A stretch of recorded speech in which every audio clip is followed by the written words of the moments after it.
पाठ 20 निबंध लेखन ऐसे राइटिंग। निबंध में सजीवता, संबद्धता और सुगठित ढंग से भावों और विचारों को प्रकट किया जाता है। किसी भी निबंध को सामान्यतः निम्नलिखित 3 भागों में बांटा जा सकता है। प्रस्तावना, इसमें निबंध का सामान्य परिचय होता है। इसमें लेखक बताता है कि वह क्या और किस क्रम में लिखना चाहता है। विषय वस्तु, यह निबंध का मुख्य भाग होता है। इसमें निबंध का संपूर्ण वर्णन होता है। उपसंहार, यह निबंध का अंतिम भाग होता है। इसमें लेखक निबंध के विषय का सार लिखकर उस पर अपना मत प्रकट करता है। निबंध लिखते समय ध्यान रखने योग्य प्रमुख बातें। जिस विषय पर निबंध लिखना हो उस विषय पर अधिक से अधिक जानकारी एकत्रित कर लेनी चाहिए। निबंध लिखने से पहले उसकी रूपरेखा तैयार कर लेनी चाहिए। निबंध की भाषा सरल, स्पष्ट और मौलिक होनी चाहिए। निबंध का ताना बाना मुख्य विषय वस्तु के इर्द गिर्द ही बुनना चाहिए। शब्द सीमा का ध्यान रखना चाहिए। निबंध में यथासंभव सूक्तियां, महापुरुषों के कथन तथा कविता आदि का समावेश करना चाहिए। इससे निबंध प्रभावशाली और ग्राह्य बनता है। निबंध में किसी भी प्रकार की कोई गलत सूचना नहीं देनी चाहिए। स्वतंत्रता दिवस 15 अगस्त। हम पंछी उन्मुक्त गगन के पिंजर बद्ध न गा पाएंगे। कनक तीलियों से टकराकर पुलकित पंख टूट जाएंगे। प्रसिद्ध कवि शिव मंगल सिंह सुमन ने अपनी कविता के माध्यम से इस बात पर प्रकाश डाला है कि पंछी भी पिंजरे में कैद रहना पसंद नहीं करते, भले ही उन्हें सारी सुख सुविधाएं प्रदान कर दी जाएं। यह उनके स्वभाव में ही नहीं होता। उसी प्रकार मनुष्य भी परतंत्रता से खुश नहीं होता। वह दूसरों के अधीन तो स्वप्न में भी रहना पसंद नहीं करता। हमारा देश 15 अगस्त 1947 को आजाद हुआ। इस दिन हमें सैकड़ों वर्षों की गुलामी से मुक्ति मिली थी। इसलिए यह दिन राष्ट्रीय पर्व के रूप में मनाया जाता है। भारतीयों के जीवन में स्वतंत्रता दिवस का विशेष महत्व है। हमारे देशवासियों ने बड़ी बड़ी कुर्बानियां देकर भारत माता को आजाद कराया।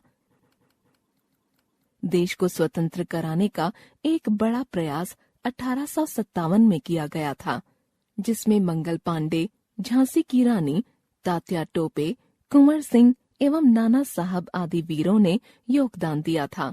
स्वतंत्रता के इस संघर्ष में बाल गंगाधर तिलक, गोपाल कृष्ण गोखले, लाला लाजपत राय, महात्मा गांधी, विपिन चंद्र पाल, अरविंद घोष आदि असंख्य नेताओं ने साथ दिया था।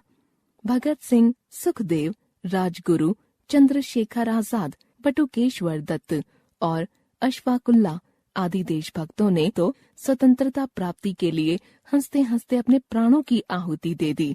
सर्वप्रथम स्वतंत्र भारत का ध्वजारोहण करने का गौरव प्रथम प्रधानमंत्री पंडित जवाहरलाल नेहरू को प्राप्त हुआ था। तब से लेकर आज तक प्रतिवर्ष 15 अगस्त को यह राष्ट्रीय पर्व बड़े ही धूमधाम एवं उत्साह पूर्वक मनाया जाता है। हमारे देश की राजधानी दिल्ली को दुल्हन की तरह सजाया जाता है। इस दिन दिल्ली के लाल किले पर प्रधानमंत्री ध्वजारोहण करते हैं। हमारा राष्ट्रीय ध्वज शान से अपना मस्तक ऊंचा किए हवा से बातें करता दिखाई देता है। इस दिन राष्ट्रीय तिरंगे को 21 तोपों की सलामी दी जाती है। इसके साथ ही राष्ट्र की स्वतंत्रता के लिए बलिदान देने वालों को श्रद्धांजलि भी देते हैं। इस अवसर पर दिल्ली के सभी विद्यालय, कार्यालय, कारखाने एवं संस्थान आदि बंद रहते हैं। स्वतंत्रता दिवस भारत के नगर नगर, ग्राम ग्राम में बड़े उत्साह एवं प्रसन्नता से मनाया जाता है। सरकारी कार्यालय एवं विद्यालयों में भी ध्वजारोहण कर सांस्कृतिक कार्यक्रम प्रस्तुत किए जाते हैं। अंततः हमारा कर्तव्य है कि हम स्वतंत्रता को अक्षुण्ण बनाए रखें। यह दिन प्रत्येक भारतीय को राष्ट्र और तिरंगे ध्वज का मान रखने का संदेश देता है। दीपावली, दीपों की अगणित अवली से अंधकार का हुआ नाश। बच्चों ने फुलझड़ियां छोड़ी, चारों ओर हुआ प्रकाश। भारत को त्योहारों का देश कहा जाता है। यहाँ पर हर धर्म तथा संप्रदाय के बहुत सारे त्योहार मनाए जाते हैं।